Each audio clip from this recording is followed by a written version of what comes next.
we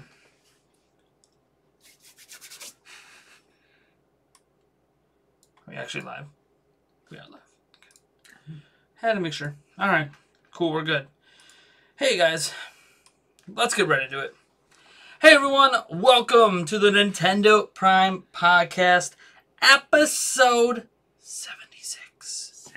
76. As always, I am your hostess with the mostest, Nathaniel Rufflejans, joined by his co-host and cohort in life. Sure. Eric Moore? Eric Moore? Is that a question? Sure. You questioning your name? Maybe. I'm Ron Burgundy. Ron Burgundy? So yeah, we got probably a shorter podcast. We don't really know. It could end up being a longer podcast. This is our last live podcast. So if you guys have been enjoying the past month, essentially, of us doing live podcasts, be sure to become a $10 backer on patreon.com/Nintendo Prime, because we actually do it live every week just for $10 and up Patreon backers. So patreon.com/Nintendo Prime, that is the place to check this out and continue to get these streams live. That being said, let's get right into the topics this week, because we got some doozies. Mm-hmm. First up is something that SEGA said. Here's a quote, exact quote. It says, "With regard to the entertainment content business, the group will continue to advance the launch of new titles in the field of digital game software. In addition, the group will advance efforts to capitalize on existing, revival, external, and new IPs in each business field." So it's obviously cool, new IPs generally.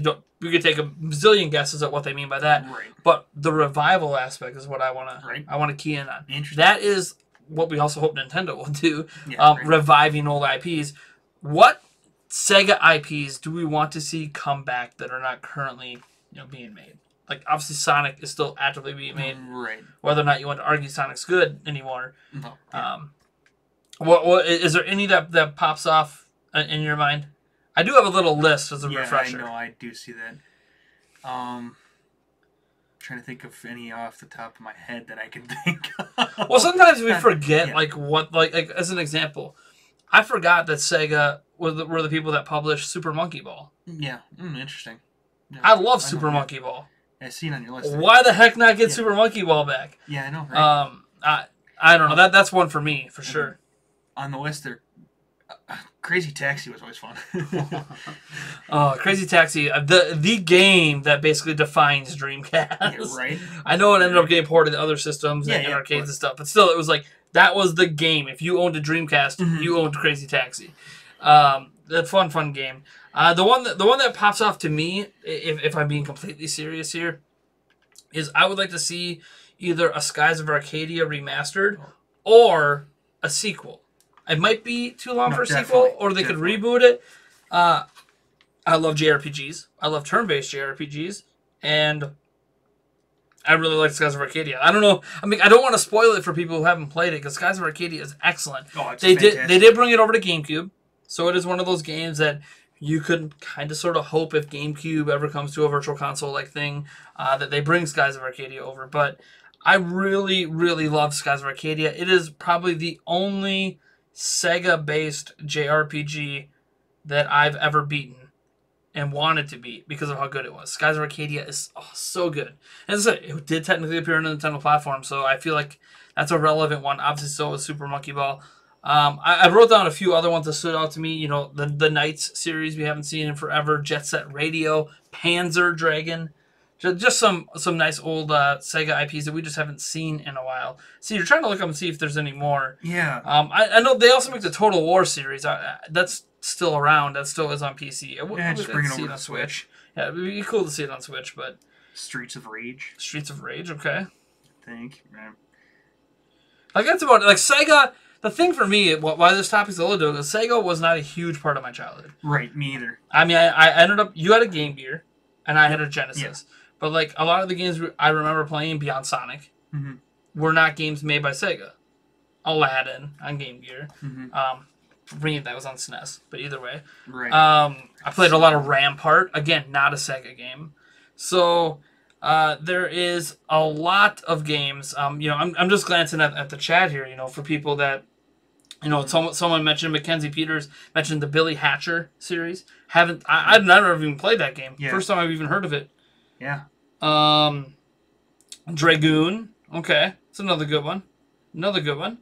So yeah, they have some excellent games that they haven't had around in a while. Did you got a complete list there? Some. Any that stand out to you? Dinosaur King. Daytona, USA. Dragon Force. I'm looking at these are the Echo the Dolphin. Oh yeah. Can't forget Echo the Dolphin. But that was Appaloosa Interactive. And I think there's like another one coming out. Granted, most of these might actually be Sega owned, but who knows? Golden Axe, is that Sega? Sega publish it? Golden Axe, yeah. Yeah, they published it. A Golden Axe series. How about that? There you go. So yeah, there's a lot of really good Sega games out there. You know, Joe Montana Football. Robo P mentioned ones like Virtual on Streets of Rage and Golden Axe. We obviously got the Streets of Rage and Golden Axe that they're Outrun as well. So like Sega's got a lot of really cool IPs. Some of them I remember, some of them I don't, because I didn't grow up as a Sega kid. I had a Genesis in the house. Never really bought games for it. It was just one we got at a garage sale. And Phantasy Star. Yeah, I think that series is technically still going. Fantasy Star Online. Is it? Yeah. Huh. Yeah. So I would consider that a currently active. Obviously, Puyo Puyo is still going. Puyo Puyo Tetris. Right. Interesting. But I didn't realize that was Sega. Huh. Yeah, I knew that was Sega, but I didn't mention that because that one's right. Around. No, I get you. I just was caught off guard on that. And I mean, Shenmue's already coming back exclusively to PlayStation 4 or PlayStation 5 by the time the thing comes out. Super Monkey Ball. Yeah, so Thunderblade, Thunder Force. Oh, I forgot about Thunder Force. The Valkyrie series is still going. They got the fourth one coming to Switch. But yeah, so there's a lot of really cool.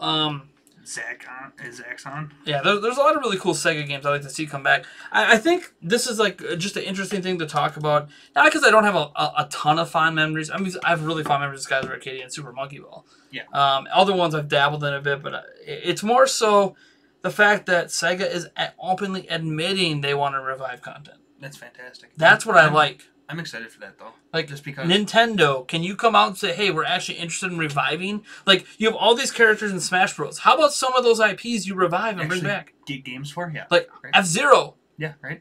Miyamoto's excuse for not having F-Zero is, I'm sorry, it's BS. Yeah. It's complete BS. It was, we can't make an F-Zero game unless we can do something different and unique with it. Why? No, just make an F-Zero game. Why do you have to do something unique with? Just make an F-Zero game. Yeah. Well, I'm sorry, can you not make Mario Kart games anymore because you can't do anything different and unique with it? Like, it's different than Mario Kart. It's a different race. That's like saying we can't have Wave Race because it's not different enough. How is like water jet ski racing not different enough from your other racing games? Right, man, it's just. I don't know. I'm glad that Sega's at least dedicated to it. We'll see what materializes. And there's also, do you trust Sega? Do you not trust Sega? They do really well with some games. Valkyrie Chronicle series. Sonic Mania, although a lot of people don't want to give Sega credit for it. Yeah. I give Sega credit for recognizing the talent for it. But, obviously that was not made by a traditional Sega studio. Mm-hmm. And then, obviously, the Total War series from Creative Assembly and all the stuff, that is just... For sure. Amazing, but Sega, they have other good games, but they also have games that are kind of turds. So it's like, I really hope if they revive it with the right people.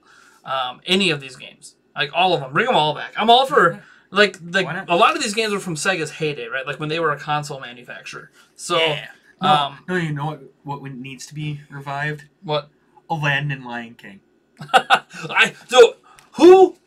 Who made those games? I don't know. They were amazing. And hard as heck. Lion King. I'm just going to go with the SNES version here. Lion King video game. Was developed by Westwood Studios, published by Virgin Interactive Entertainment. So, two places I've never even heard of. Westwood Studios. Who are they? They closed in 2000. They closed by EA in 2000. Thanks EA. You closed Westwood Studios. They did Lion King. Ruined things again. Dang it, EA. The Lion King. I'm guessing Aladdin was probably the same. Well, it was really good. Publisher. Disney's Aladdin. Capcom. Oh, come on, Capcom. Capcom. Come on, Capcom developed and published it. Now, there is obviously IP rights with Disney. Right, But still. come on, Capcom. They might have had the rights. They brought this particular version was on SNES and Game Boy Advance. Right. So the one that was on Game Gear was probably a little different. Maybe. Let me actually look up who made the Game Gear one. Aladdin. I remember it being on Game Gear. I knew it was on Game Boy too. Yeah, Game Gear. That one was made published by SEGA. Nice. Perfect. So it was developed by Sims. Published by Sega. What about the? So Sega Game Gear, Sega Master System. System. On it's a different game. Genesis. It is a different game. Wasn't it on the Genesis though? What? Wasn't Aladdin on the Genesis? It was on the Master System. Oh. What the hell's the difference between that and Genesis? Again. I don't remember. Do you really want me to get into okay. all the peripherals and plugins and different anyways. Yeah. So all right. I mean, I think we're good. I'm good. Chat are probably yelling at. Probably. I'm not a big Sega enthusiast, but they have some good games. Yeah, for sure. They have some good games.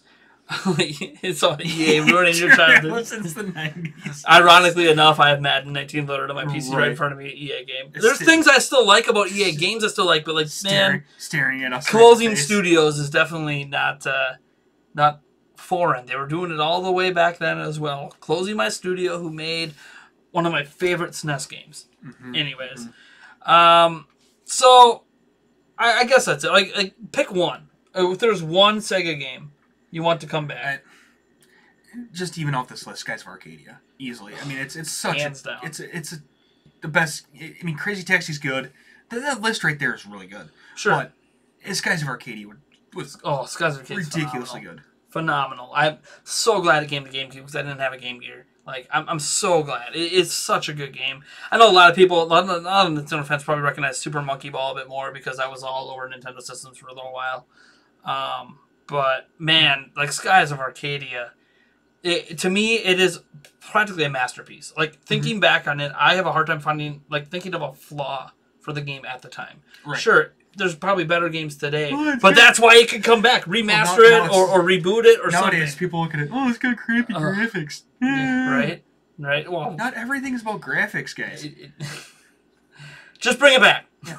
Somehow. Yeah. I don't care if it's on a collection disc on PlayStation 4. I would prefer it to be a Switch, but it's probably on the Genesis collections thing. It's not a Genesis game though. It's Dreamcast. Oh, right. Okay. And there isn't Dreamcast collected and things out there. Sure. Yet. Well, or is it Sega collections? It might be a Sega collections, or is it Genesis collections? No, they just do Genesis. That's like the only. They keep releasing a zillion different Genesis collection, and then they don't control very well. Extra sad, Dan.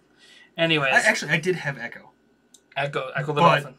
It was in Japanese, and I didn't know what the heck I was doing. Of course you did. All right. I think it's time to move on to the second topic, because this one's interesting. Yes. I'm gonna be full on admitting here, the next couple topics came from Reset Era, a gaming forum. It replaced NeoGAF. Blah blah blah. Anyways, I know some of you guys might not like that. It's okay. I'm a regular there. I enjoy it. They have good conversations. Sure, there's idiots. There's idiots everywhere. What are you gonna do about it? I'd argue there's a little bit less idiots there because you do have to get manually approved to get in. Eric's not in. Yeah, I'm an idiot. Anyways, someone brought up a very interesting topic, and it talks about Nintendo Switch's online service, which launches next month. We don't know exact day yet. That's what's September. Okay, well, we're a month away, and we still don't know when. We have pricing. We can pre-order. The codes to get the online service, but we still don't know when it's coming. We still haven't actually seen any of the online service in action. So that's always great. Look, you could do play swapping. You could do online leaderboards for all these games, but we still haven't seen it. Mm-hmm. Anyways, sorry. I mean, there has to be something. Not a long video explaining it, released on the YouTube channel. I swear if it just comes in September, they just drop it one day.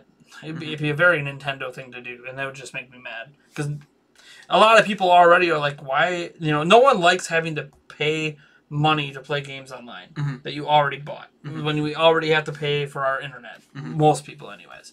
So you have to justify it. And you don't justify it by not talking about it. Mm-hmm. That's kind of my issue. Anyways, the topic they brought up is there going to be a major announcement or a major game announced, even like a Nintendo Direct or something this month, that is going to launch alongside of the online service to push people to subscribe to the online service? Because basically, it's a service that, Splatoon's locked behind it.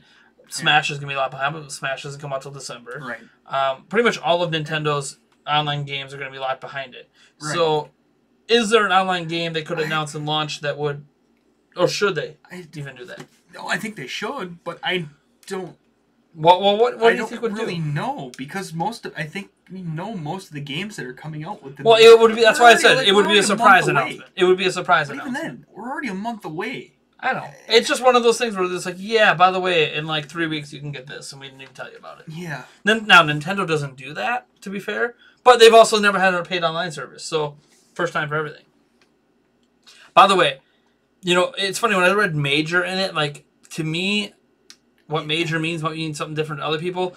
I have to separate it out because, like, to me, as an example, I think Xenoblade Chronicles 2 is a major game, but it's not a system seller. Mm-hmm. It's not going to make people go buy Switch. Or someone else is going to be like, but I bought a Switch. I get it. But on the whole, Switch sales didn't rise because of Xenoblade Chronicles 2. Switch sales didn't rise because of Octopath Traveler. Love Octopath Traveler. The sales didn't really fluctuate enough to really call it a system seller. Right. So this is the thing. I don't think it needs to be a system seller. It needs to be an online service seller to people who already own Switch. Well, keep sorry. No, go. I originally thought it was going to be Super Mario Party because they're adding online to it. But they're not launching that until October. Right.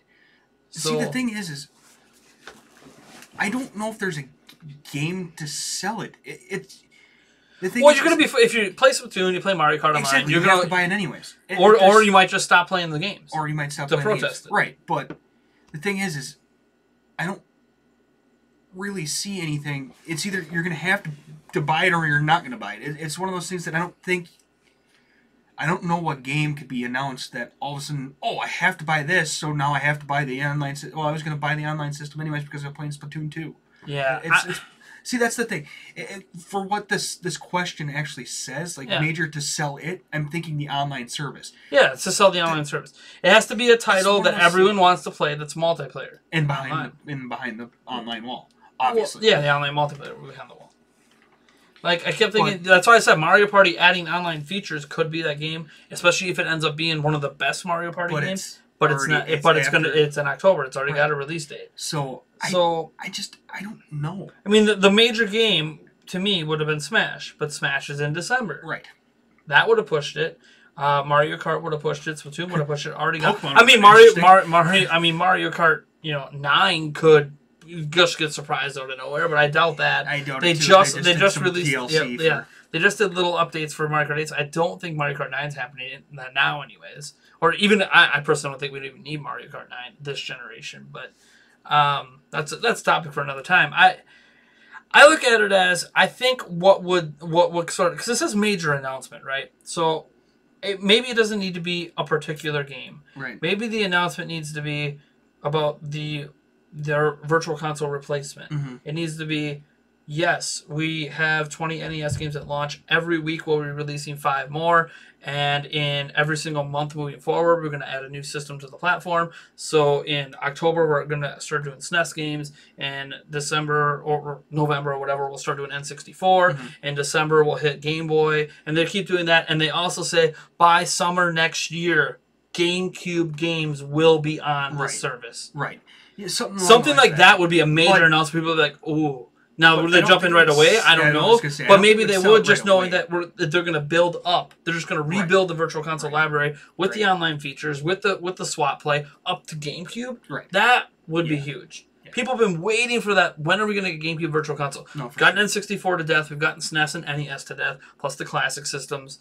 I'm okay with that, but we've gotten certain handheld stuff, not full handheld Virtual Console, so it would be nice to see more dabbling into that, especially with a handheld system. Mm-hmm. But it's still like if they can, that to me would be the bomb. Mm-hmm. Where like No, we're dropping GameCube games on this bad boy by next year sometime. Like, okay. Oh, you got me. Right. You got me. Especially if they say this would be the kicker. This would be a kicker in general. This would be another major announcement. All games released on this system will be HD up-resed. There you go. Because you can already do this with other emulators on PC. So what if Nintendo's like, screw it, we're just going to do it with all of our games that we release on the platform. Yeah. HD up-reses. Everything's at least 720p. There you go.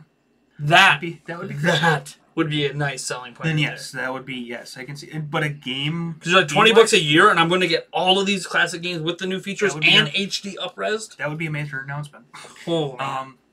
But they're not going to do it. Right, no. Of course not. But I mean, that would be something that could sell it. Because one thing a lot of people are nervous about with that service is just NES games. Yeah. Yeah, they said they'll add more, but are we for sure going to get SNES? Are we going to get N64? Okay, Reggie said it's going to be the Virtual Console replacement. That's great. Are we going to expand Virtual Console beyond what it's already been and do GameCube? Mm-hmm. Are we going to do the full DS lineup? Are we going to do full Game Boy Color, full Game Boy Advance instead of just select titles here and there? And so far the answer has been no. Mm-hmm. But that would be a very interesting direction to do it. That or obviously a game we just don't know about that Nintendo's been keeping behind closed doors for some reason. Mm-hmm. Maybe it's a new IP. Can't throw out the potential of a new multiplayer IP. For sure. They did it with ARMS. They did it with Splatoon 2. Maybe there's another new multiplayer IP. There is that. But I feel like they would have did a hype cycle for it. Yeah. They wouldn't just be like, oh, by the way, we have this brand new IP you don't even care about coming out next month. Have a good day. Right. But yeah, I don't know. Yeah. I know one thing they could do. What? Somehow they announce that there will be a new online mode added to Breath of the Wild, and they say it's You don't have to pay any extra for it, but you can only get it if you're subscribed to the online service. And that I don't know what that online mode would be. I don't know if it's co-op. That'd be interesting. That would be very interesting. That would be interesting. I don't. Because what you mean handle co-op with Breath of the Wild? I don't even know. I don't know. I don't know what it could be. Yeah. Maybe we transport to a whole new world. Yeah. They would have me. They would. I mean, they're gonna have me anyways because I have to try out the service to let you know if it sucks or not. Right.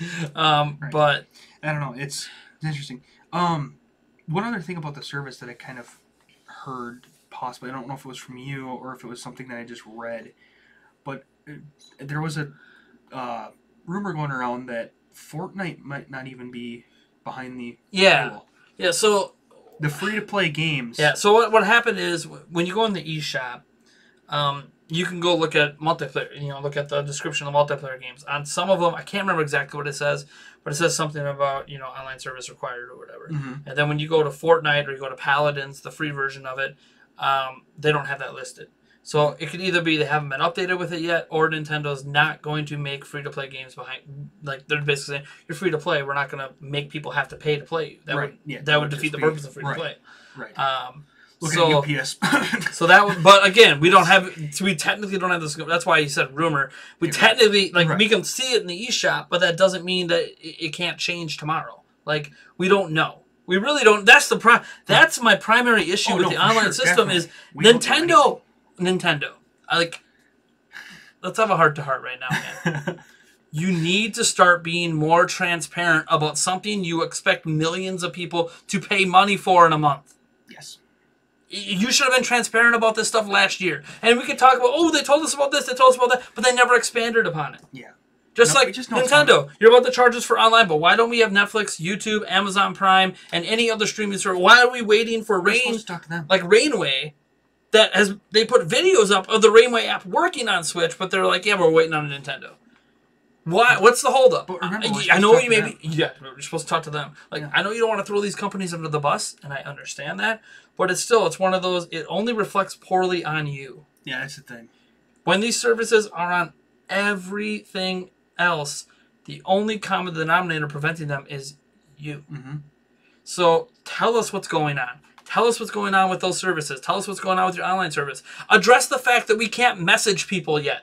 Either on your dumb phone app or on the Switch. We cannot message our friends in any capacity. At least on 3DS and Wii U for a while we had the forum they had. How could I forget the name of it? It It was a big deal last year when they closed it. God, where you could draw pictures and... Oh, yeah. Oh, what is it? I don't know. 'Cause at least we had that. Technically, it wasn't messaging, but you can at least, like... You could write stuff on it. You could write stuff and draw things. I can't... I'm like, someone in the chat's kicking me right now that I'm forgetting the name of this really popular feature. I'm literally waiting for someone in the chat. Right. Meverse! Hey, There it is. Meverse. I knew someone in the you. chat would pick me up. Meverse. So, like... What is that, Stitch? Yeah. So, like, why can't we message people? What about lobbies? Okay, fine. You don't want to do a global voice chat system local on the Switch, even though local voice chat's supported, as we see in Fortnite, and only one mode in Splatoon 2. Fine. Okay. But there's not even lobbies in the online app. So you can't even, like, how... Here's my thing.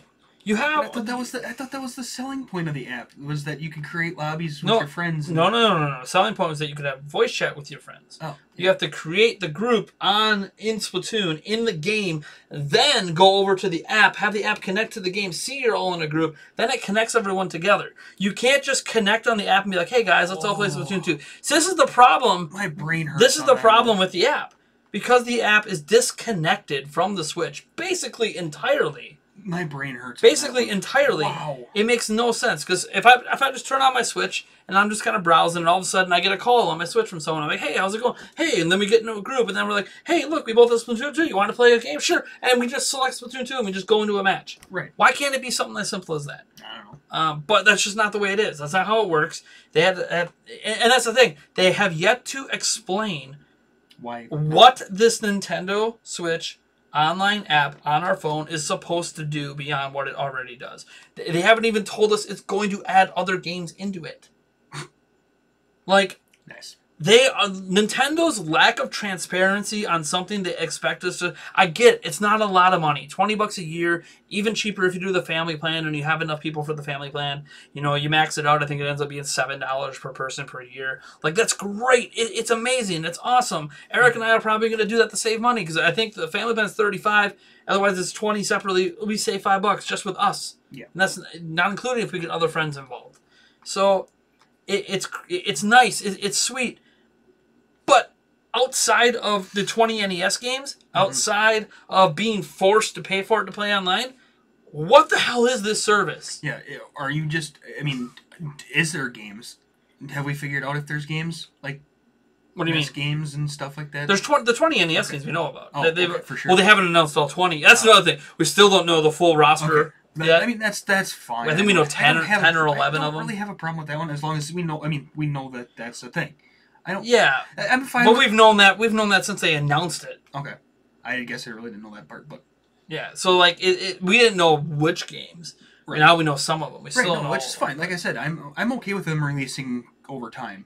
We don't know, we don't know how many. We don't know. So there'll be more in the future. How often? Right. When? Right. Is it 20 now? And now we have to wait till next summer.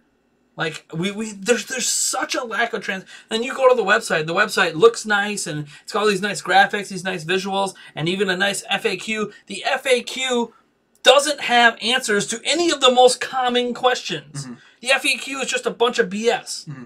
It's like, why? I literally want to get Bill Trinan or Reggie in a room and just be like, what are you doing? Can you just stop BSing and tell us? Right. And I get it. There's probably a Nintendo Direct, or at least a standalone video coming out that should explain it. Right. But notice how I said should. Because they very well might not, and just launch it and be like, haha, too bad, you want to keep playing Splatoon 2, better give us money. It really bothers me. If you guys can't tell, this is a passionate thing. I've been criticizing. I've been critical of this whole online service. Oh, yeah. Dating back to the last year when it got announced. Yeah, like we both have been like, okay, cool. And then we mentioned, well, because we briefly mentioned, well, what if there was a virtual console service? Now it sounds like that's what they're going to do. But to what extent, we don't know. You can't have Reggie come out and say, our Nintendo Online service replaces Virtual Console on Switch, but then not talk about how it replaces Virtual Console. Right. Because Virtual Console is a very well-established thing. It's not perfect. There is issues. But how is this better? How is this different? Are we going to get at these other platforms? Why are you just not willing to answer these questions? And it just... Not just the questions. We shouldn't even have to ask. I'm asking about very basic functionality.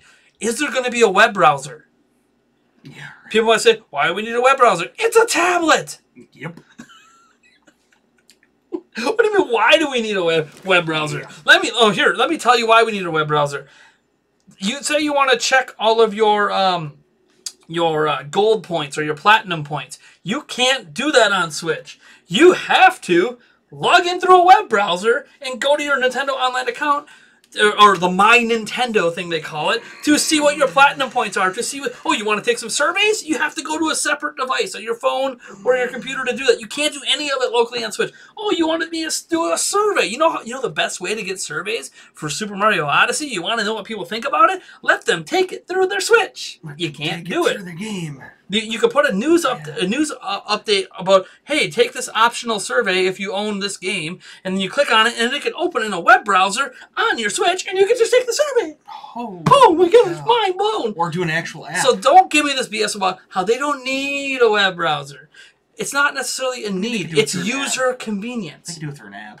Well, it doesn't matter. But yeah, either way. There is, and the thing is, there is a web browser on it. It's not even that hard to access. Yeah. You mess around with the social media stuff, and boom, you're on their web browser, and you can browse the internet. But it's like, it's obviously rudimentary. There's issues with it. It's not built for consumers. That's fine.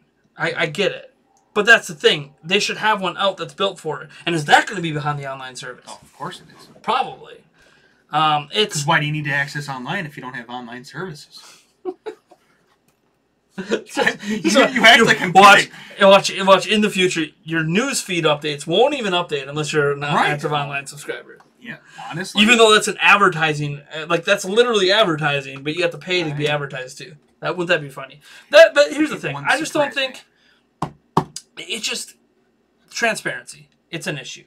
Mm-hmm. It's a big issue. So when we talk about major announcement, how about we just have them actually tell us what this service is? Right. Because we have some bare bones a month from it coming out. Right. Bare bones? Yeah. Right. This isn't something you should wait until the last moment to tell people about Nintendo. Oh, why not? Especially when you're now offering people the ability to pre-order. Pre-order for an online service. Pre-order. You're allowing that to occur, but we don't know what we're paying for beyond, hey, you want to keep playing Splatoon 2? Hey! Hey, give us money. We promise we won't do anything sketchy with it. Anyways. All right, let's move on to our potential last topic. We might talk a little bit about the MPD and the quarterly results, if we feel so inclined. And one other thing I've done a couple of videos on it already, so I wasn't. The one other thing that kind of hurt my pocketbook today. Oh sure, yeah, we'll probably get to that. Yeah. So the last one is about Ocarina of Time. Yes. Again, another shout out to Reset Era. They had a thread up about it, and it made me want to talk about it because Ocarina of Time is widely considered one of the greatest games of all time. Mm-hmm. We got remade on 3DS. Fantastic. I actually have my media exclusive. This is from Nintendo. This is not handmade. This is not, bought at the store. This particular Ocarina from Ocarina of Time cannot be bought, in a store. eBay, you might be able to find it. Yeah. This is a media exclusive version that was sent to me as a member of the press at Zelda Informer. So it's one of my most prized possessions, actually. It's actually like clay. I'm surprised I'm surprised you have it out. Just, how much random stuff is out in my office? I just knew it was just out. With your kids. Oh, yeah, they're actually pretty good about not being in here now. Oh. But watch the swearing there, Mark. Watch the swearing there. Remember, podcast. We can swear, but you guys can't. I know, double standards. All right. It's also our podcast. Anyways, so my deal is that. So I guess I should get to the topic because I didn't really explain it. Right. So Ocarina of Time, right? Widely regarded as one of the greatest games of all time. Well, they put up a topic that says, is Ocarina of Time still essential today? Does it hold up in a modern context? And I've obviously played a lot of Ocarina of Time. I don't know if you guys know this. Ocarina of Time is not even in my top 10 Zelda games. That does not mean that I don't think it's a great game or a great Zelda game. I just like some other Zelda games more than that. I don't think you can fault. I'm a huge Zelda fan. I don't think you can fault a Zelda fan for preferring other Zelda games over other Zelda games. Apparently, yes, you can. You want me to defend something? Defend why Zelda 2 isn't my number 2 overall Zelda game. Don't have me try to defend why Ocarina of Time is not at the top. But the issue I have is with this is I don't think Ocarina of Time is essential anyways. Like if you are a gamer, I have a hard time like what's an essential game like as an example say you have kids, right? Yeah. What is the game your kids need to play that you feel like, you know what, I'm a gamer, I've been playing games all these years, what's the one game I need to introduce my kids to? Conker's Bad Fur Day. No.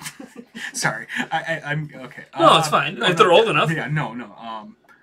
Like honestly, Mario. Any was a specific one or what? Original Super Mario Brothers. Okay. Yeah, my kids haven't even been introduced to that. See, my thing is, I don't think there is a such thing as an essential video game. Right.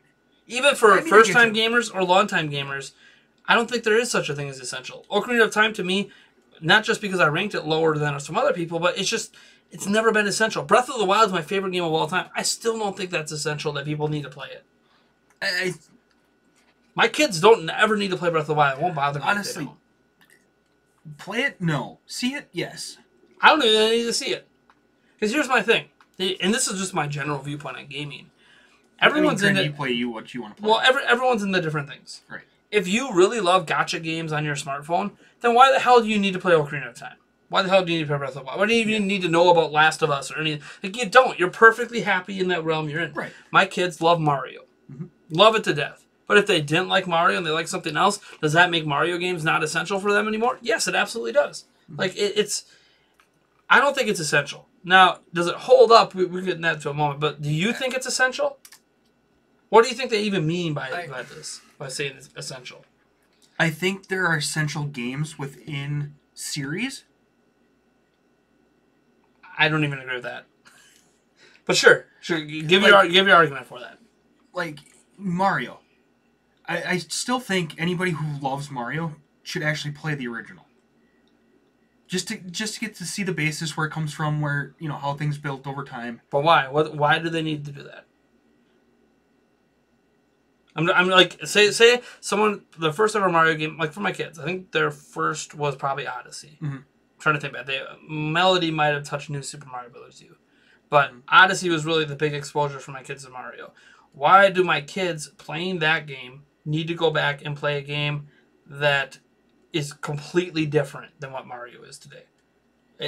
Do you think it's going to give them some sort of reverence and respect, or is it just going to be like my feeling is they're going to go back and play it and just be like, this sucks, I'm never touching this again?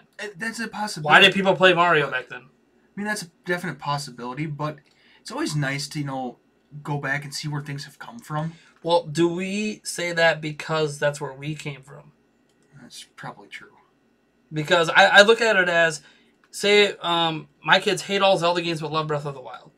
Do they need to go back and play other Zelda games? No, because no other Zelda games like Breath of the Wild. So I'm going to be giving them what might be considered an inferior experience for them. And you might say, well, maybe they end up liking those ones better. That's fine if they choose to play it. That's great. I just don't think there is such a thing as an essential game for any purposes. The only time I would argue that there is an essential game is if you personally claim that you are one of the biggest fans of X series. I don't think you can personally exclaim that without experiencing basically most of what that series has to offer. I'm not going to say you have to play every game, but you need to at least play where it's come from and where it's been a little bit. Like if you haven't played every Zelda game, but you played Zelda 1, you didn't play Zelda 2 because everyone told you it was bad, but then you played A Link to the Past, and then you touched on the Minish Cap, but you didn't play the Oracle games. Like, okay, fine. You might, I'd argue you're not the biggest Zelda fan in the world, but you may be you could still be like, yeah, I'm a really, really big fan. Because I think there's a difference between being a really big fan of a game and a really big fan of a series. Right. So if you're going to say I'm the biggest Zelda fan, that implies series to me. Now if you say I'm the biggest, what? The fact that Siri came up, that's it happens. I know. It's just that's my viewpoint. So I just don't think anything's essential, and I'm sure a lot of people disagree with me, and that's fine. I mean, no, I get your points, and I don't know. I guess for me, it's one of those things that it's always. I'm just definitely a history person, Sure. so it's always nice to kind of know where things come from. Why in Odyssey can we flip between 2D and 3D? What's the point of the 2D if all you ever know is Mario in 3D? Because it's a gameplay gimmick to get up the tower. Right, but It's different than jumping. Because normally you would just super jump and Yeah. be at the top. Yeah. You kind of can from most a lot. You can actually skip a lot of the 2D areas. But Yeah. Odyssey is kind of built that way. You can actually skip a lot of it. But not if you want to 100% it, of course.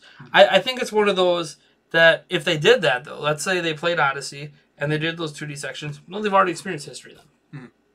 So why do they got to go back and play the other one? it's more of a why thing.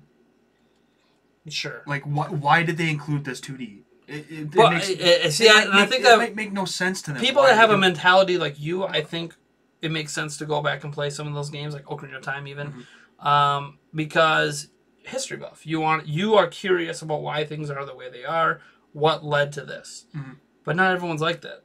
Some Right. people just Yeah, care no, where is that's- it going that's from definitely here. true. No, and I get that. Which you could argue to see where it's going from here. You got to see where it came from. But I mean, I love history, especially like the medieval ages, the Roman Empire, like a lot of the European stuff. I love a lot of that. And been recently getting into the Mongol Horde, Oh yeah. reading some stuff up on that because I'm actually like there's shows I watch that have some history in it about that. And I'm like, I don't actually know a lot Actually, of facts about it. So. I got a video series you can watch on Genghis. Okay, cool. Yeah. Yeah. So like, I get it, but I mean. To say it's essential, I get it. Now, I think the reason that people felt Ocarina of Time essential because it's the highest rated game of all time. Still is. I know Breath of the Wild topped it for a while, but I think overall Breath of the Wild has now fallen like 0.01 behind it in some things or whatever. Basically, there's not enough reviews of Ocarina of Time for Ocarina of Time to ever be toppled. If there was 50,000 reviews of it, Right. then it would not be rated as the number one game of all time. It would probably be top 5. Right. But, so then the other question obviously is, does the game still hold up in a modern context? Which basically means, does it still hold up as, like, if it was a brand new game Would it released today, hyped? would it, well, it wouldn't be hyped like it was back then in terms of first 3D Zelda game, first time CNC targeting, but as just a pure game, forget the past, forget the history, forget its importance. Right. As just a game, especially if you look at like the Nintendo 3DS version, the remastered version. Mhm. If that released this year, would it hold up? Would you look at that as that's a valid, high quality AAA style game in 2018? I honestly haven't played enough of it to actually judge it, so I'm gonna lay my comments to you. Sure. I've played bits and pieces of it, but oh man, how do I see? I recently played because my son has Ocarina of Time 3D on his 2DS. It came with the 2DS. He has the special edition Ocarina of Time 3D 2DS. Of course he does. 'Cause I'm a Zelda guy, so I mean, Ocarina of Time 2D. 2DS playing Ocarina of Time 3D. I know. Anyways, naming convention. Thanks, Nintendo. Yeah, right. Even though 2DS technically makes sense, but then is it the second DS or is it the second 3DS? Yeah. I get it because the 3D meant 3D literally and 2D. But Yeah. does it mean it only plays SNES games? Whatever. Right. You know what? That's not for me to worry about. Anyways, Right. so my son has a digital copy of it on there, and I'm helping him like a lot through it because he is 5, and he's actually figured out quite a bit in the game on his own, but he can't read. The big thing is he can't read. So while you can explore to your heart's content, there's certain things he doesn't understand where to go or what to do because he literally cannot read. He's going into kindergarten this year, so he's going to start learning to read. And we try to read with him at home. He knows his letters, his ABCs, but the difference between knowing your ABCs and like Putting it's like saying I can count, but do you know advanced physics? No, okay. Like, there's a huge difference there. Yeah. Don't even know basic multiplication. Do you know advanced physics? Right. So String theory. oh jeez, yeah, because you can count, you know Yes, that, right? You know string theory. So that'd be amazing. So I help him out, and he's gotten better. He has an issue where he keeps deleting his save, so he's probably fought Goma now, like the first boss in the game, I don't know, 50 times because he keeps accidentally overwriting his saves and deleting things. Yeah. I don't know. he doesn't really know what he's doing, to be honest. But I help him through things, get past Hyrule Castle. I actually, at one point, I got to the point where he becomes an adult, but then he deleted that save file. That almost made me cry. But the thing is, after I was playing, I'm like, this is still really good. Still a really good game. Yeah. I mean, in hindsight, coming after a Breath of the Wild, Probably it kind of doesn't feel like it. But then, what I'm playing is what was at the time a $40 3DS game. Mm-hmm. That is $20 cheaper than Breath of the Wild. Sure, that holds up. Mm-hmm. But if it was an HD on Switch, but would I be like, this game is worth $60 in today's world? Well, I was gonna say, Lord knows, because it would come out at $60 today. Well, it's Twilight Princess HD and the Wind Waker HD did, so yeah. Ocarina of Time would as well. But it's like, would it hold up today? I think it would hold up as a quality game. Yes. I don't know that people, if it was a brand new game today, people would think it's even remotely close to as good as Breath of the Wild. Mm-hmm. Because it's a fundamentally different game. Right. But the thing is, like I think it holds up gameplay wise. I think it holds up. I just think gaming, like Zelda series, advanced to a point now where it's like, it's still a good game. It's just, it would feel like a step down from what we just played in Breath of the Wild. That's just me. That's fantastic. That last comment is fantastic. He already does the speed run the first dungeon. Probably. He does it with no items too. It's crazy. Holy cow. He gets to the end with like a Deku stick. Nice. He has his sword, of course, but he doesn't know. He broke his B button. So like, you really have to push it hard. I have to push it hard to make it work. Oh, so he can't like use his sword. Oh boy. Oh boy. So he actually gets through the game with Deku sticks and Deku nuts. It's actually, that's fantastic. He's actually getting quite good at Deku sticks and Deku nuts. Anyway, you want to talk about him? Like, he's going to be better at that game. He's going to be doing the speed run, no sword run. All right. Swordless. 3 heart. 3 heart. Swordless run. You have to have the sword to get by. No glitches. So you have to have the sword to advance, but no sword. Yeah. Somehow he's going to pull it off. I don't know how. At like the age of 7. Yeah. Man, it's the thing. I think it's still a really good game. I do think coming after a Breath of the Wild, it would not. It would feel more akin to something like the Minish Cap than it would a Breath of the Wild game. Mm-hmm. And that's even thinking back on other, Skyward Sword and Twilight Princess and the Wind Waker. Like, all of those games, I think, are better than Ocarina of Time already. But Ocarina of Time on its own, its importance to gaming mattered a lot for the era. Mm-hmm. But today, that importance would be gone. Because it already happened. So like, right, that too. So it'd just be like, it still holds up in terms of the experience. Like, if you played it before, it still holds up today. It's still just as fun today as it was back then. Mm-hmm. But as a brand new game, I think it would still be viewed as a good game. I don't think anyone would look at it as an all-time great game if it was a brand new game today. Right, yeah. It would be more like the Minish Cap, a really, really fun, really good game. But no one's talking how Minish Cap's the greatest game of all time. Right. And from what I've played of it and seen you play of it, yeah, I would agree. Yeah. So that's kind of my take on it. I think someone said, what about the 3DS? Doesn't it count? I mean, yeah, we talked a little bit about that one, but we're obviously talking about it in the context of 2018, in context of like coming out on Switch as an HD version, and not just a version, it being a brand new game instead of a remaster, like it being completely new. Like it's like Ocarina of Time back in '98 never happened, and it happened today in 2018 after all these other Zelda games also happened. Right. So yeah, I think it's a very interesting question. Take out of timeline, actual literal timeline back here, and move to today. So the split timelines would not be a thing. Yes. They would screw up the timeline so bad. Oh my gosh. Or they'd find a way. Yeah, right. They would just say the split happened, but the game that explains the split hasn't happened yet. Right. Maybe the timeline would make more sense now. Maybe. Anyways, I guess for the last time, we'll briefly just talk about the MPD, the quarterly results. Mm-hmm. There isn't a whole lot of... I mean, there's like Mario Tennis Aces was the number one selling game in June. Okay. In the US for the MPD. The Switch for the first quarter, this is the quarterly report, sold 1.88 million units of hardware, and it sold almost 18 million software. Wait, it's a 3-month period. That's from April through June. Mario Tennis Aces was the top-selling game in a quarter? Even though it hasn't been No, not the quarter. It was the top-selling game for the month of June. Oh, okay. I was gonna say that. Whoa. But it sold 1.38 million. Yeah, the best-selling game in that span only sold 1.4 million. Oh, dang. So technically, it was almost their best-selling game, wow. and it was only out for like a week. Wow. So, yeah, I was gonna say. But yeah, their best-selling game was in the first quarter of their first financial quarter was Donkey Kong Tropical Freeze. Okay. Sold 1.4 million. Okay. As I said. Interesting. Right there. So what I also thought was interesting is Nintendo kind of fudged the numbers on Nintendo Labo. Oh yeah. They're like, yeah, Nintendo Labo sold 1.39 million. But there's nothing out there technically called Nintendo Labo. There's Nintendo Labo Toy-Con 1, Nintendo Labo Toy-Con 2.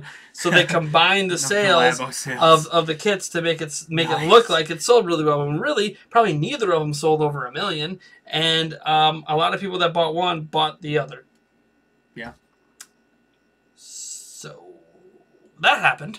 That's a thing. So that's but what was really interesting from the MPD report, and this is where you come in, is a certain classic system dominated. It beat out PlayStation 4, and of course destroyed Switch and Xbox. Right here. Boom. The NES Classic Edition. Important because Eric actually just picked it up today. I did. You went to GameStop to get a second controller for PC because I only had one. Which I'm returning. Anyways, he went to get a second controller for PC so we could play Madden together, and he decided to pick up the NES Classic because it's not always in stock. It's in more stock now than it has been, but it's not going to be in stock forever. They said they just got it, so yep, and he already has a SNES Classic, so perfect. Wow. Get the NES Classic, complete the Classic collection. Yeah. Do I really? He left it here. I know. You can have it back anytime. No, I know. Well, no, I can't. Because kids started. No, you can still have it back. It's fine. Yeah. That just means I have to get my own. Yeah.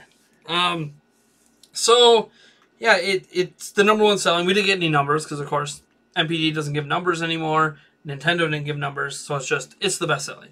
Followed by PlayStation 4. Sure, it might be. And apparently Switch, if they were giving numbers, you can actually kind of sort of figure it out because Switch sold 50% more in June than it did the prior fiscal year. But I don't know if we have any numbers for the prior fiscal year. I don't think we do. So to us as lay people, it just means Switch sold better, but we don't really know what numbers we're looking at. The only numbers we know for sure is that those quarterly reports when they say 1.88 million Switches sold between this time period. Don't know what country divides it is. I mean, we know what they sell in Japan because they do give numbers in Japan, but I don't know. What kind of crud is that? Yeah, I mean... They don't give numbers, but they give numbers to Japan and what kind of crud is that? Right. Well, it's about... I don't know. I don't know if the MPD made the decision on their own or if the companies that report... And the thing is once you want to toot your own horn on how much stuff you've sold... Well, you do. You usually get exact numbers when it's impressive. Right. But even then, if you're the top-selling thing, wouldn't you want to toot your numbers? Yeah, but I think Nintendo's one of those things that, like, yeah, NES Classic's the best-selling thing, but do we really want to talk about how a classic system beating out Switch? Yeah, there is that. It's one of those, like, it's really good for Nintendo, but it also kind of is a knock on Switch. Because it'd be fine if it was the number one selling and then Switch was number 2. But it's not. PlayStation 4 is there. So, like, there's that system in between. Okay, I get you. Anyways. I'll give you that one. All right, I think that's going to do it. We could talk for a long time about the quarterly results, but I actually have another video coming out that talks about it a bit. Plus, I've talked about it in 2 other videos, so I don't really want to talk about it anymore. Let's just sum it up as this. The quarterly reports were decent, if not good. Depends on how you look at it. Okay. To be honest, it completely depends. Okay. Nintendo made money. They were profitable, and that's what matters. Perfect. All right. Moving on. I think that's it then. Yes. Remember, if you want to continue to watch this podcast live, check us out at patreon.com/Nintendo Prime. For $5 a month, you can get the podcast a day early, the audio version. At least you can once we're done doing the live stuff. You also, for $10 and up a month, get to watch the podcast live. So you technically have early access to the video version, just not the edited video version. So you actually get the raw podcast. The edited version has green screen editing, sometimes special effects added in if Martin feels like it. A lot of things happen when we say Martin's name. Yes. That's another thing. He's the normal podcast editor who's basically had a month off now. I know he started a new job, kind of taking it easy on him a bit here. There you go. Yeah. Anyways, if you're here watching the live version, be sure to stick around because we are going to have a Q&A here for about a half hour. Yeah, I think that's it. Yeah. All right. Well, thanks for tuning in. This was episode 76 of the Nintendo Prime Podcast, and we'll catch you next week. on a different. Actually, we won't really catch you next week. It'll be the week after, technically, because we've been live streaming on Thursdays, but the podcast normally releases on Monday. So it'll be. We'll catch you 2 Mondays from now. Yeah. Bye. All right. Hey, folks, get your questions in. Be sure to ping at Nintendo Prime in the chat to get our attention and ask your questions. We got about a half hour here. We'll take questions for anything you guys got. Right, also got the Twitch chat up here. Oh. Khalif V3. There you go. Jungle. Oh, he's talking about a bunch of. I bet you this is a bunch of games on. Yeah. On Sega. Hey, Dink Meme, how's it going? Remember, if you guys have any questions, it's basically a Q&A at this point. Yeah. Throw your questions in the chat. It could be about the topics. It could be about anything. And if you don't have any questions, then I guess we're done. Yeah, right. But we'll give you guys a couple moments here to get your questions in. I think there was a few questions. There's always a few at the beginning. Edward Norton asked, did I play Mario Maker on Wii U? Yes, I played it on Wii U and 3DS. 3DS version's not good. I mean, it's good, but it's missing the features that I actually care about. Mark Reberg. Oh, right. Yeah, you can't say. Right, yes. No, you can't. Not on a podcast. Sure. Right. Tariq Yassin says, do you think Shenmue will ever be released on Switch? No. Sure. I don't know. Probably not. Well, the thing is Sony is helping fund Shenmue 3, so it's like, no, it's not happening. We can dream, but Sony's money's behind it. It's just like asking if Octopath Traveler is going to be going on PlayStation 4. No, Nintendo paid for it, so no. Why is IGN playing the Black Ops 4 beta and not Fortnite? Well, one, because I know it's a joke question, but it's really because not everyone can play Black Ops 4 beta and live stream it. I can't play the Black Ops 4 beta. Right. So that's one thing. And two, everyone can play Fortnite.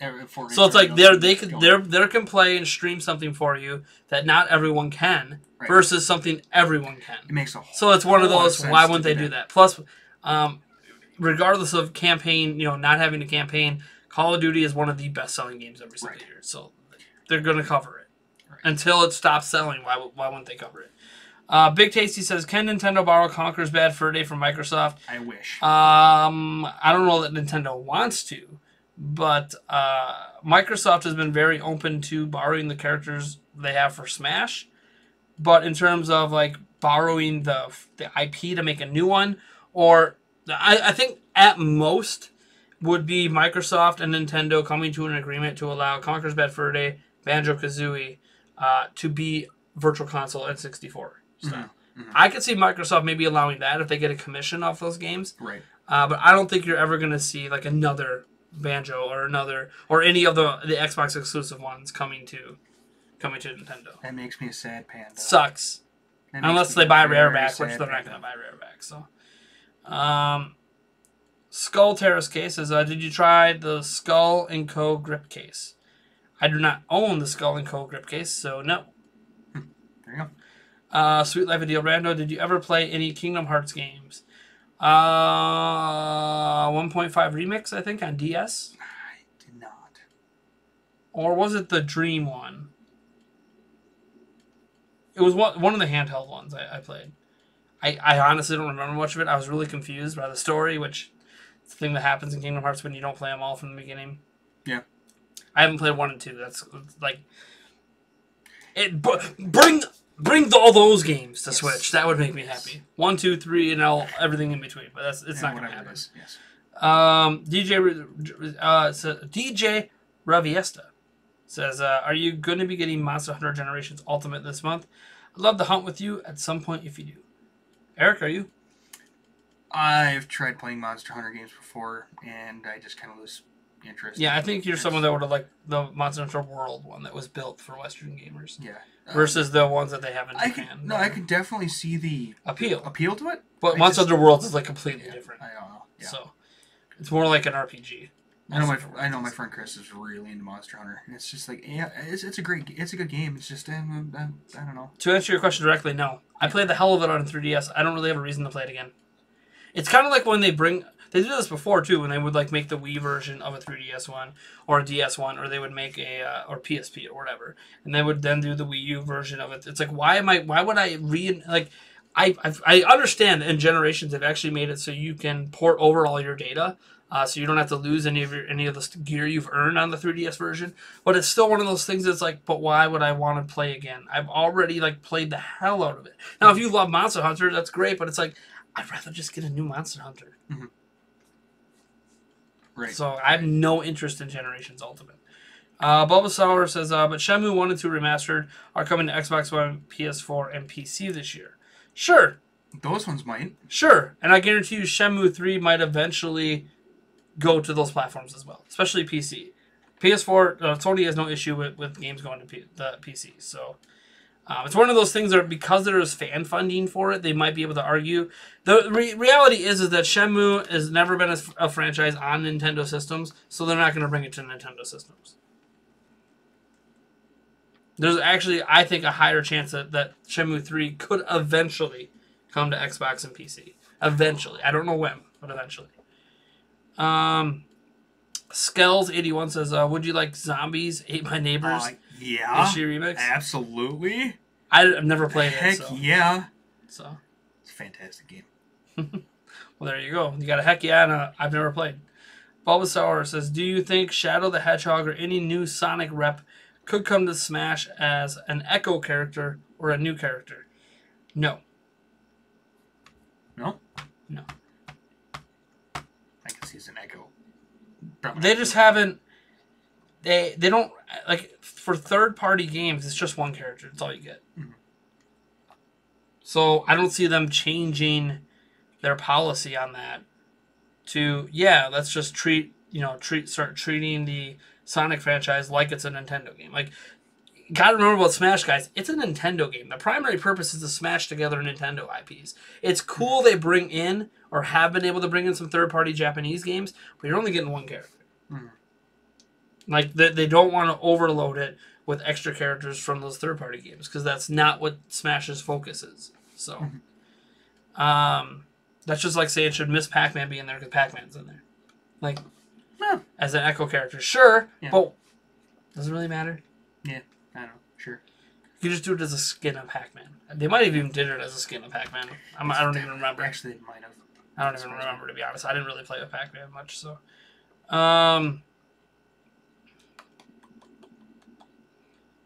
We're down at the bottom. I know. Hello. Let's see here. Oron says, but GU has more content than the 3DS version, including G-Ring, so... Yeah.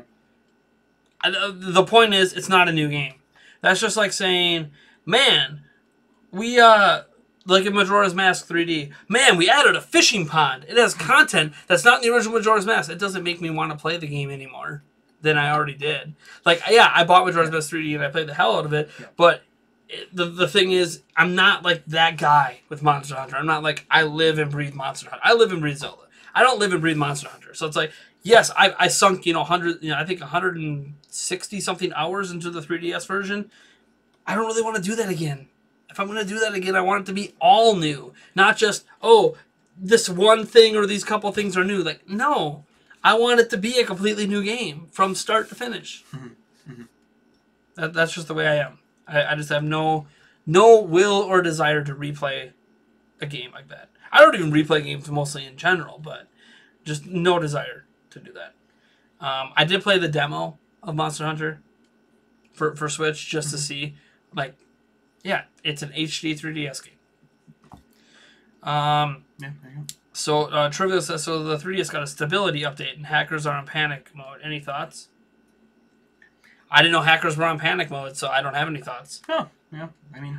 This is news to me. Like, stability updates coming all the time, so I don't even pay attention. Yeah. So, I mean... I haven't heard anything about hackers being in a panic. It sucks if you're a hacker. Doesn't matter to me. I don't hack anything. Yeah. So.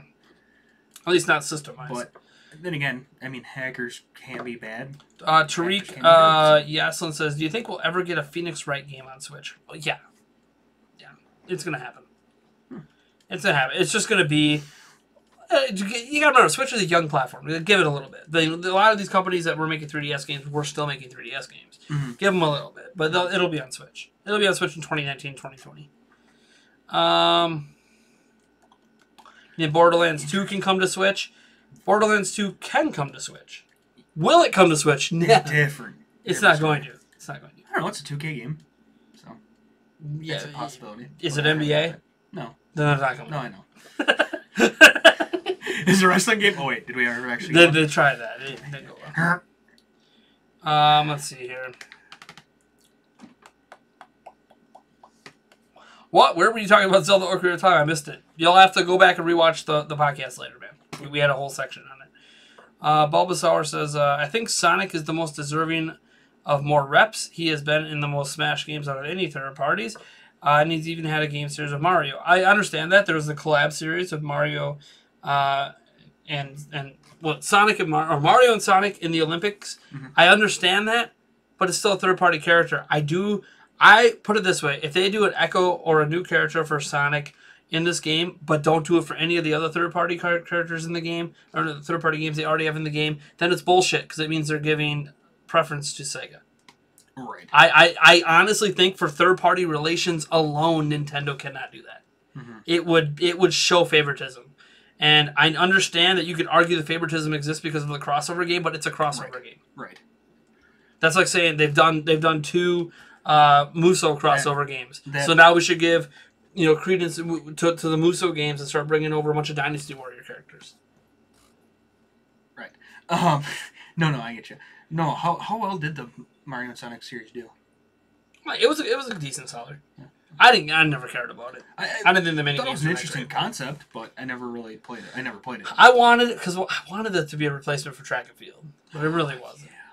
No, until you make me run with a pad, nothing replaces track and field. There is that. Hey, wait. Hold on. A game that you actually exercise playing? Yeah. Wait, what? Oh, I love that game. Love track and field. Mass Effect trilogy. That'd be interesting.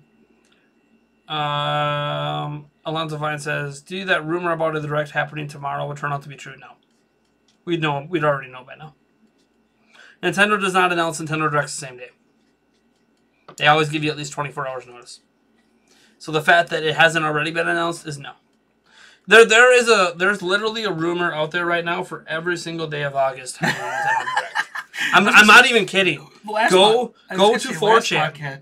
Last podcast we had, 2 podcasts ago we were talking about a possible Nintendo Direct happening. It's like go to 4chan. There is literally a rumor for every single day of August for there to be a Nintendo Direct.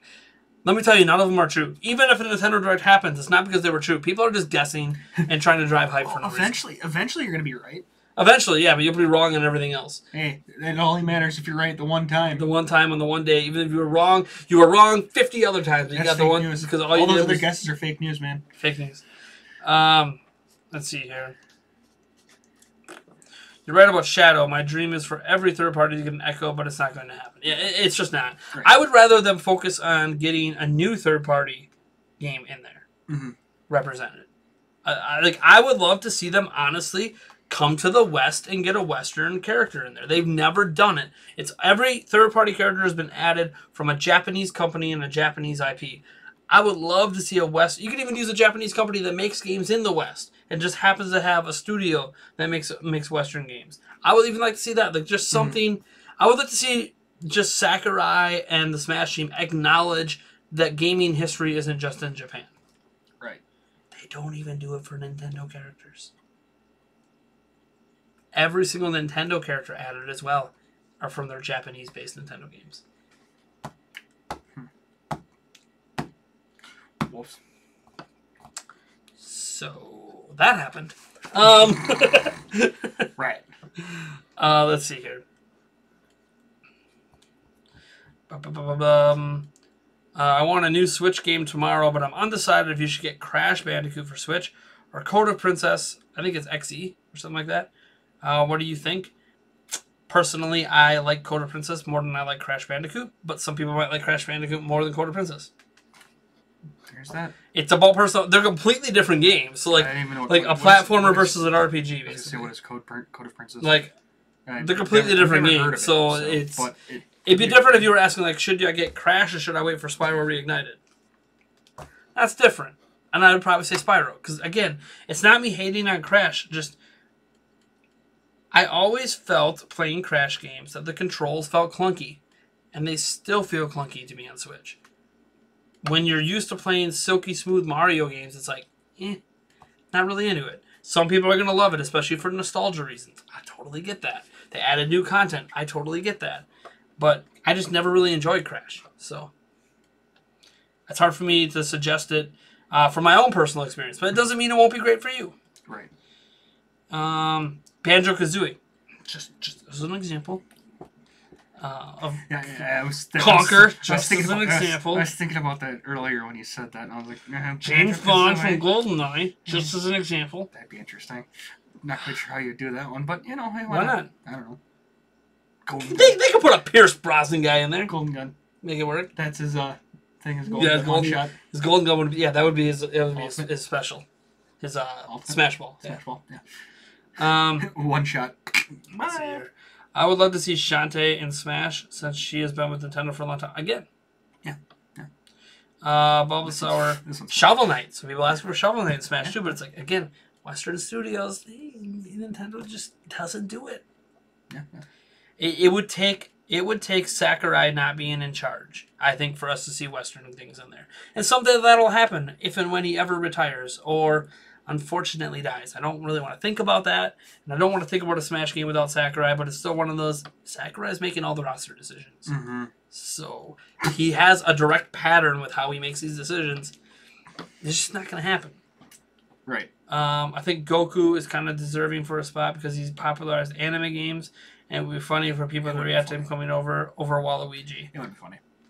But, yeah. To be fair, Waluigi's never had his own game. Right.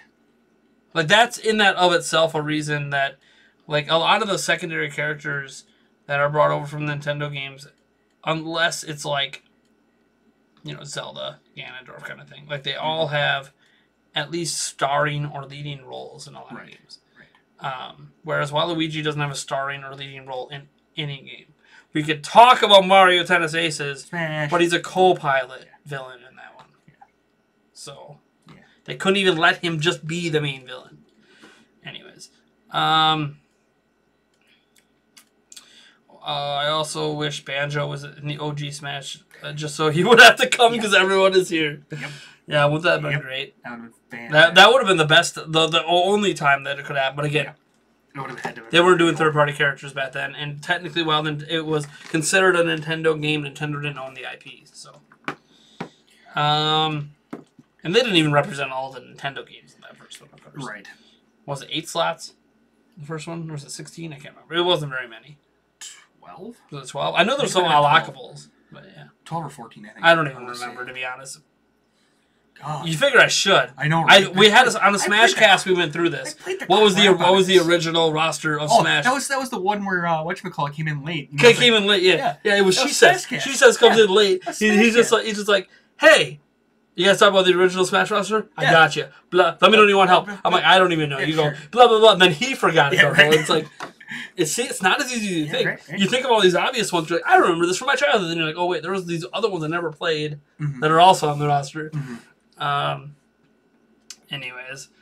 Banjo was actually considered for Smash 64 and Melee, but were cut for different reasons. Well, I understand why cut for Melee. Jane Fonda for Smash? Jane Fonda. Why not? Yeah, why not? All right. The questions have kind of slowed down. Do one more check over on Twitch. Nope, we're good. So that's going to do it then for the Q&A section. Remember, we do have a podcast hopefully coming back next week. We actually have 2 podcasts. We have the Nintendo Prime podcast. This one right here. Normally it's pre-recorded unless you're a Patreon backer of $10.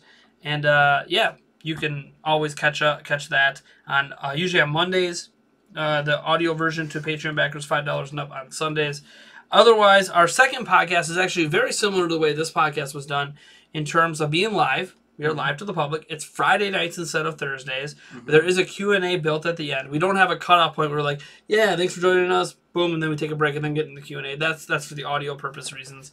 And it also isn't Eric, usually. Eric sometimes shows up, but That's when I don't know he's going to be there. Eric just decided to come over that night. Yeah, that's like tomorrow night, as an example. He's going to be here tomorrow night, Yeah. but we're not doing a podcast tomorrow night. But the podcast is different. It's a different format. We get other YouTubers on, whether, in the past it's been 5J, Game Over Jesse, although it was a drunk Game Over Jesse. It was still Game Over Jesse for a little bit at Hotel Wi-Fi. That was fun. And then AJ from Fanatics 4. So I'm not sure who the cast is going to be when this podcast returns next week. I'm still talking to a few people. But I can't wait to bring that podcast back. That is a news-focused podcast. So a lot of these live streams you've seen for the Nintendo Prime podcast is what that podcast is. Now, as for the Nintendo Prime podcast, we're still going to sneak in some news topics when it's relevant to the topic we're talking about. Mm-hmm. But what I think I'm going to end up doing is our Nintendo Prime podcast is themed. I think what I end up doing is taking the biggest story of the week and theming a podcast around it. As an example, biggest story this week was probably all the sales data. So then build a bunch of topics based around the sales and the games and system sellers. And we could have did a whole podcast on just that. Right. And I think that's probably what we'll make the Nintendo Prime podcast into. So we get that super, super deep dive and extracurricular conversations based around whatever the biggest news was. Mm-hmm. And then Primecast goes through a whole bunch of news. We hit on like 8-10 topics. Mm-hmm. And they have a Q&A. So, yeah, we had AJ on. He might be on future ones. I haven't had a chance to talk to him yet. He's a cool guy. I'm sure he'd be all for it if he still has time. It's been a while. Why the Primecast stopped is I had surgery. Mm-hmm. Now I'm trying to get back in the flow of it here in August. So there we go. All right, folks. Thank you so much, and we will catch you. I don't even know. Couple Mondays from now. Yeah, not live though. Not live.